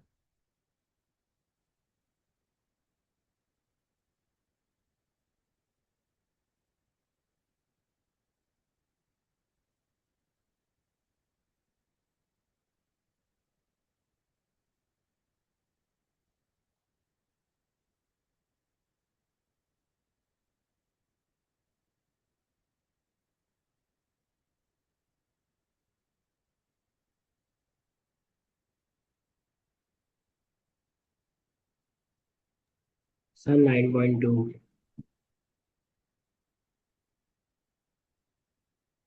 9.2 आ रहा है।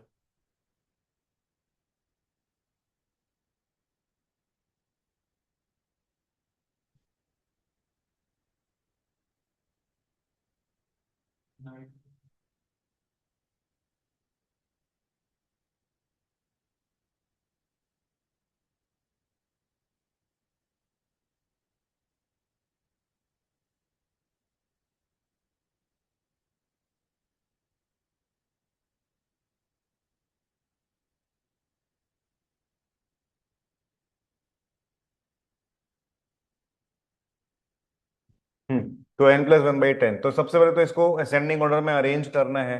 वो किया क्या, 6, 7, 9, 10, 8 भी है। अबे यार, 6, 7, 8, 9, 10, फिर 11 भी है क्या, नहीं, 12 है। 12, 13, 14, 15, 17 भी है, 18 है ना, 18, 20 एंड 21। ठीक है, तो ये असेंडिंग ऑर्डर हो गया, कुछ मिस नहीं हुआ ना। कितने नंबर है, 3, 6, 9, 12, 13। 3, 6, 12, 9, ठीक है। तो ये हो गया, 13 हो गया। तो now we have to find D1। तो D1 के लिए हमने लिखा था, ये फॉर्मूला है n+1/10। तो n+1/10 मीन्स 13+1/10, तो ये आएगा 1.4। तो 1.4 पोजीशन पे D1 है, तो D3 कहाँ होगा, 3 times that, 3 × 1.4, that is 4.2 second position. तो 4.2 पोजीशन पे आपको जाना है, राइट। तो ये पोजीशन है, तो 4.2 पोजीशन पे जाने के लिए आपको क्या करना पड़ेगा, फोर्थ पोजीशन पे क्या है वो चेक कर लो, दैट इज 9। तो 9 प्लस, आगे 0.2 है तो 0.2 लिखेंगे। फिर डिफरेंस, डिफरेंस ऑफ 9 एंड 10, तो वो डिफरेंस है 1। तो आंसर आ गया 9 + 0.2, तो 9.2। ठीक है, तो आंसर आ जाएगा ऑप्शन ए। कोई भी स्टेप में डाउट है, रिपीट करना है कुछ, तो बताएं। तो आंसर इज 9.2। क्लियर है क्या।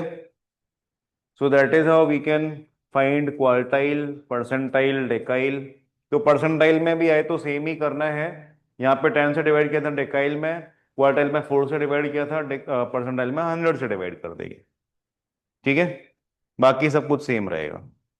तो ये क्वार्टाइल, डेकाइल एंड परसेंटाइल के क्वेश्चंस आपके एग्जाम में आते हैं, क्राइस्ट में बड़े बेसिक क्वेश्चन ऐसे ही होते हैं कि ये कैलकुलेट करके बताओ, but they somehow want to check your understanding of this topic specifically. ठीक है, तो ये आप रिवाइज भी कर लेना एग्जाम में जाने के पहले, और इसकी एक्सरसाइज तो आपको सॉल्व करनी ही है। ठीक है ना। ज्योमेट्रिक मीन होता है अगर समझ लो दो नंबर्स हैं ए एंड बी, तो इनका ज्योमेट्रिक मीन होगा ए इंटू बी। ठीक है। अगर तीन नंबर्स हैं ए बी एंड सी, तो इनका ज्योमेट्रिक मीन होगा ए बी सी का पावर 1/3, या फिर cube root of a b c. ठीक है। जितने नंबर्स का मल्टीप्लिकेशन है उतना ही नंबर यहाँ पे 1 अपॉन में आ जाएगा पावर में। राइट। तो स्टैट्स आप लोग प्रैक्टिस करेंगे, एक्सरसाइज सॉल्व करेंगे, नेक्स्ट क्लास में हम डिस्कस कर लेंगे। एंड देन फिर तो क्या बचेगा,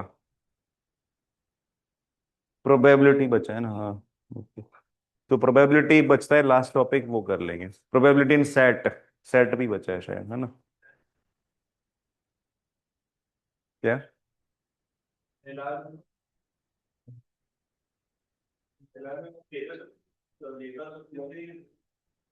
डेटा सफिशिएंसी नहीं, क्राइस्ट में नहीं आता है। ठीक है। सो नेक्स्ट क्लास में मिलते हैं। Thank you. अगर किसी का डाउट है तो you can stay, otherwise leave. Sir हाँ नीव। सर स्टैटिस्टिक्स में वो और भी टॉपिक्स आते हैं ना, कोरिलेशन, रिग्रेशन और स्क्यूनेस, तो वो आता है क्या क्राइस्ट में? क्या बोल रहे हो? स्टैटिस्टिक्स में सर वो कोरिलेशन और स्क्यूनेस वाले टॉपिक्स भी आते हैं ना, रिग्रेशन, कोरिलेशन, तो वो क्राइस्ट में आता है क्या? नहीं नहीं, वो सब क्राइस्ट में नहीं आते। ओके। हाँ, रिग्रेशन कोरिलेशन वो सब नहीं आता। सर हार्मोनिक मीन क्या होता है? हार्मोनिक मीन, हार्मोनिक मीन की भी शायद एक दो क्वेश्चंस हैं। तो हार्मोनिक मीन होता है, देखो ऐसा, अगर आपको समझ लो हार्मोनिक मीन फाइंड करना है, दो नंबर्स हैं ए एंड बी। ठीक है। तो आपको सबसे पहले इन दोनों नंबर्स का रेसिप्रोकल लेना है, 1/a 1/b। फिर ये जो रेसिप्रोकल लेके जो नंबर्स आए हैं इनका नॉर्मल मीन लेना है। So that will be the reciprocal of harmonic mean. तो हार्मोनिक मीन क्या हो जाएगा इवेंचुअली, 2ab/a+b। ठीक है। तो इन दोनों नंबर्स का रेसिप्रोकल लेने से जो मीन आया वो हार्मोनिक मीन का भी रेसिप्रोकल होगा। फिर इसको सिंप्लीफाई करके हार्मोनिक मीन की वैल्यू आ जाएगी, इसको फिर से रेसिप्रोकल लेंगे। राइट। तो 2ab/a+b दो नंबर्स का हार्मोनिक मीन हो जाएगा। ठीक है। तो आप डायरेक्टली ये रिजल्ट भी ध्यान रख सकते हैं कि अगर दो नंबर्स हैं ए एंड बी तो उनका हार्मोनिक मीन होगा ये।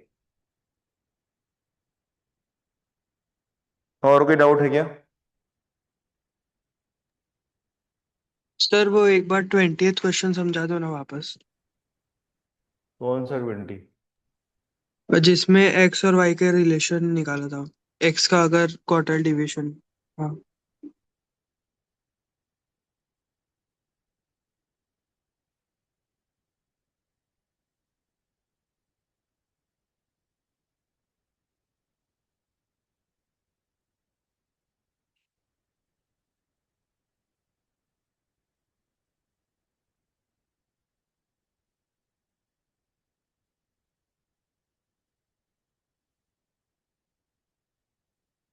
तो इसमें x का क्वार्टाइल डेविएशन 8 है ऐसा बताया है। तो x क्या है, व्हाट इज x? कोई डेटा सेट है। वेरी गुड, है ना। तो x एक डेटा सेट है। तो x के डेटा सेट का क्वार्टाइल डेविएशन 8 है। एंड y क्या है, y is also a data set जो x के डेटा सेट पर डिपेंडेंट है या उसके साथ रिलेटेड है। तो y का डेटा सेट कैसे मिलेगा आपको, it will be y equal to -½ times x plus 20/3। ये होगा y का डेटा सेट। तो 10/3। यस। हाँ सॉरी, 10/3। यहाँ तक कोई डाउट है क्या? This will be data no set of sir. y। हाँ। हाँ। तो x के डेटा सेट में जितने भी नंबर्स हैं वो सभी नंबर्स आप यहाँ पे फिट करोगे, इसको सॉल्व करोगे तो आपको y के डेटा सेट के करस्पॉन्डिंग नंबर्स मिलते जाएंगे। ठीक है। हाँ। तो अब बेसिकली ये ऐसे ही बात हो गई। नहीं, बस देखने आया था कितने बच्चे। हम्म। तो अब सिर्फ हम ऐसा बोल सकते हैं ना कि एक डेटा सेट है, उसके सभी नंबर्स को हमने हाफ से मल्टीप्लाई किया और उसमें 10/3 ऐड किया। तो अगर ये डेटा सेट का स्टैंडर्ड डेविएशन 8 है, तो what will be the standard deviation if all the numbers are multiplied by half? तो क्या होगा आंसर? हाफ से मल्टीप्लाई हो जाएगा। हाँ, तो हाफ से मल्टीप्लाई हो गया तो आंसर न्यू स्टैंडर्ड डेविएशन आ जाएगा 4। अब इसमें 10/3 ऐड कर दिया तो उससे कोई फर्क पड़ेगा स्टैंडर्ड डेविएशन में? नहीं। नहीं, तो फाइनल स्टैंडर्ड डेविएशन क्या आ गया? 4, तो वही वाई का स्टैंडर्ड डेविएशन हो गया। Okay sir. ठीक है। हाँ। आरब समझ आ गया अब? सर मेरा एक डाउट था एक और। हाँ, सर अब जो लास्ट क्वेश्चन कराया था क्लास में, जो लास्ट क्वेश्चन कराया था एक बार वो समझा दो दोबारा। लास्ट टू मतलब? जो अभी प्रीवियस क्वेश्चन आपने कराया था ना क्लास में। मतलब ये क्वेश्चन तो क्लियर है ना? Yes sir. अच्छा, तो इसके पहले डेकाइल वाला क्वेश्चन की बात कर रहे हैं? Yes sir. हाँ, एक बार सर ये समझा दो क्वेश्चन। तो इसमें डेसाइल का मीनिंग तो समझ आया ना? Yes sir. इसका मीनिंग है जैसे क्वार्टाइल डेटा को 4 पार्ट्स में कट करता था, डेकाइल डेटा को 10 पार्ट में कट करेगा। तो ऐसे 9 डेकाइल बनेंगे। क्वार्टाइल जैसे 3 बनते थे, Q1 Q2 Q3, वैसे अगर आपको कोई चीज 10 पार्ट में कट करनी है तो 9 जगह कट लगाना पड़ेगा, है ना? तो ऐसे 9 डेकाइल बनेंगे। तो उसमें फर्स्ट ओके। डेकाइल की क्या वैल्यू आएगी? n+1/10। फर्स्ट डेकाइल की वैल्यू नहीं, फर्स्ट डेकाइल की पोजीशन क्या आएगी? n+1/10। जैसे फर्स्ट क्वार्टाइल की पोजीशन क्या आती थी? n+1/4। ठीक है। तो ओके डेकाइल के सर। लिए 10 से डिवाइड किया। तो अब ये डेटा सेट में टोटल 13 पॉइंट्स हैं, तो n 13 हो गया। n हमने 13 यहाँ पे प्लेस किया, तो 13+1/10 1.4 आया। दैट मीन्स हमारा जो फर्स्ट डेकाइल है वो 1.4 पोजीशन पे मिलेगा। बट क्वेश्चन में अपने को पूछा थर्ड डेकाइल, तो थर्ड डेकाइल कहाँ मिलेगा? 3 टाइम्स D1 वाली पोजीशन पे, तो दैट इज 4.2 पोजीशन। ठीक है, थर्ड डेकाइल कहाँ मिलेगा? 3 टाइम्स n+1/4 पोजीशन पे। n+1/10 होगा ना सर? सॉरी, n+1/10, हाँ सॉरी, 10। ठीक है। सो थर्ड डेकाइल यहाँ मिलेगा, तो ये n+1/10 इतना तो फर्स्ट डेकाइल ही है, D1 ही है। तो 3 टाइम्स D1 भी कर सकते हैं इसको। तो वो 4.2 हो गया। ना 4.2 पोजीशन पे आपको नंबर क्या मिलेगा वो देखना है अब। तो फोर्थ पोजीशन पे तो नंबर 9 है, तो 9 तो हमने लिख ही दिया। राइट, उसके बाद ये 0.2 है, तो 0.2 मल्टीप्लाई कर दिया। ठीक है। 0.2 मल्टीप्लाई किया क्या चीज के साथ?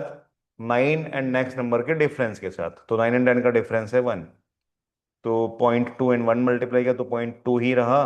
तो नेट नंबर कितना हो गया? 9.2। तो ये इसका थर्ड डेकाइल हो गया। ठीक ओके है। Sir. Thank you sir. Okay. Sir text book का 22।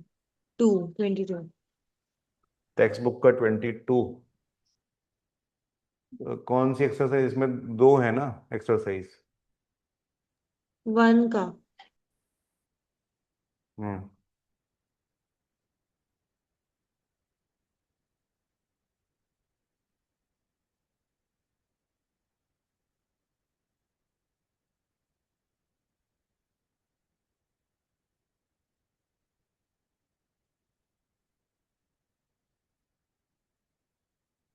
A, G and H are the arithmetic mean, geometric mean and harmonic mean of two positive numbers A and B.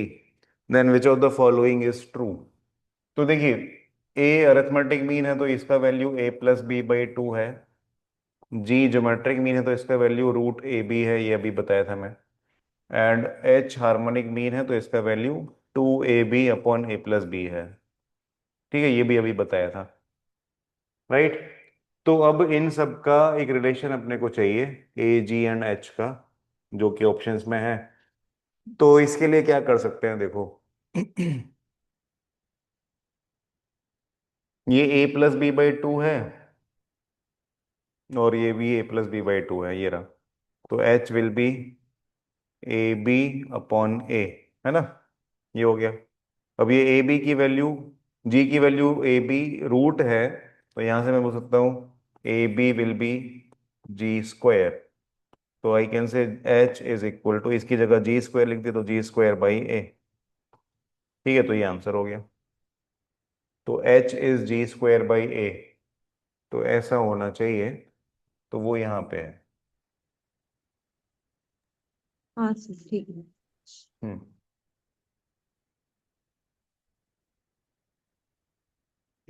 ठीक है, तो बंद करूं, और कोई डाउट्स हैं? No sir.